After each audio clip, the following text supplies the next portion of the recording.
কুড়ি তারিখ কলকাতার ব্রিগেডে যে সমাবেশ চারটে সংগঠন ডেকেছে, কৃষক সভা, খেতমজুর ইউনিয়ন, বস্তি এবং ট্রেড ইউনিয়ন সিআইটি, সেইটাকে নিয়ে কতগুলো নির্দিষ্ট দাবির ভিত্তিতে এই চারটে সংগঠন তারা ব্রিগেডে সভা ডেকেছে।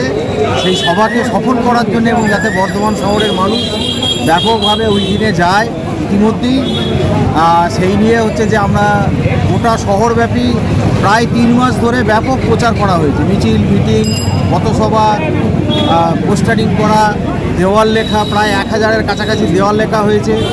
এবং আজকে যেহেতু আজকে 18 তারিখ, কালকের দিনটা বাদ দিয়ে পরশু এটা একটা কেন্দ্রীয় মিছিল হবে এবং তার সঙ্গে নতুন করে আমরা যুক্ত করেছি। এটা নতুন করে যুক্ত করার কিছু নেই, কিন্তু যেহেতু অতি সম্প্রতি কিছু ঘটনা ঘটেছে আমাদের রাজ্যে, তৃণমূল এবং বিজেপির তাদের যে বিভাজনের রাজনীতি, সেই বিভাজনের রাজনীতির বিরুদ্ধেও আমরা বর্ধমান শহরের সমস্ত মানুষকে আবেদন জানিয়েছি যে আপনারা আসুন। আজকে আমরা সম্প্রীতি মিছিলও হচ্ছে যে একই সঙ্গে করছি। এই হচ্ছে বিষয়। দাবিগুলো কি রাখা হয়েছে? দাবিগুলো 1 নম্বর হচ্ছে শ্রম কোড বাতিল করতে হবে।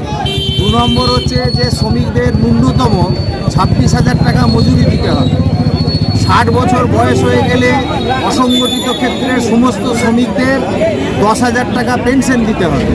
এবং এনরেগার কাজ, যেটা তৃণমূল এবং বিজেপি যুক্তি করে বন্ধ করে দিয়েছে, কারণ তৃণমূলের বক্তব্য হচ্ছে যে বিজেপি বন্ধ করেছে আর বিজেপি বলছে এরা চুরি করেছে, সেই জন্য এটা ফ্যাক্ট যে চুরি করেছে।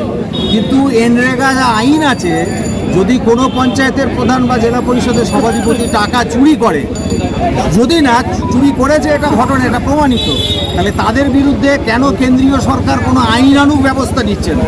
সেইটা না নিয়ে গরিব মানুষকে মারার জন্যে হচ্ছে যে কাজটাকে বন্ধ করে দিবে।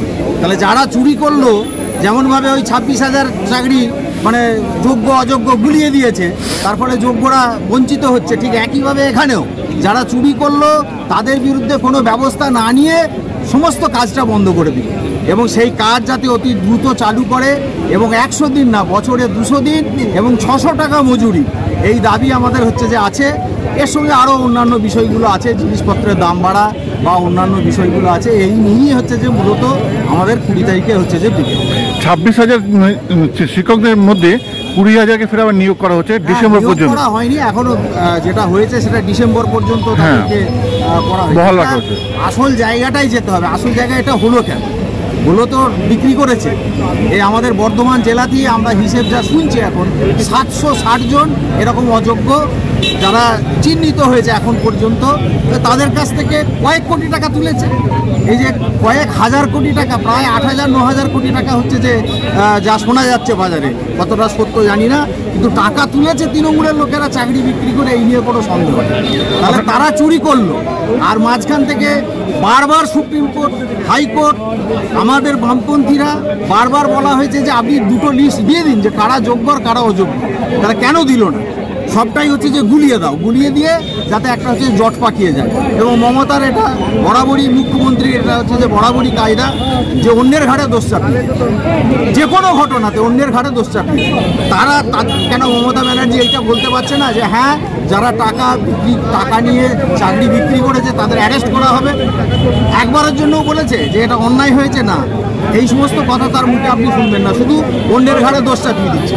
কোথায় কেন সুপ্রিম কোর্ট এরকম করলো, কে বিকাশ ভট্টাচার্য এরকম করলো, অমুক এরকম করলো, এইসব বলে হচ্ছে যে গুলিয়ে দেও, গোটাটাকে গুলিয়ে দাও। এবং তাদের দলের লোকেরা যে বিক্রি করে টাকা তুলেছে এটা তো ঘটনা, তাহলে সেই ব্যাপারে কোনো বক্তব্য নেই। মাঝখান থেকে যারা যোগ্য প্রার্থী, তারা মেধার জোরে পরীক্ষা দিয়ে রাত জেগে পড়াশোনা করে চাকরিটা পেল, তাদের আজকে পথে বসতে হবে ডিসেম্বরের পরে। আমরা এটা তীব্র প্রতিবাদ করছি এবং বলছি যারা যোগ্য তাদের সবাই হচ্ছে চাকরির ব্যবস্থা করতে হবে, সরকারকে ব্যবস্থা করতে হবে। তোমার জন্য এটা হয়েছে, এই হচ্ছে যে বিষয়, আমাদের দাবি এইটা।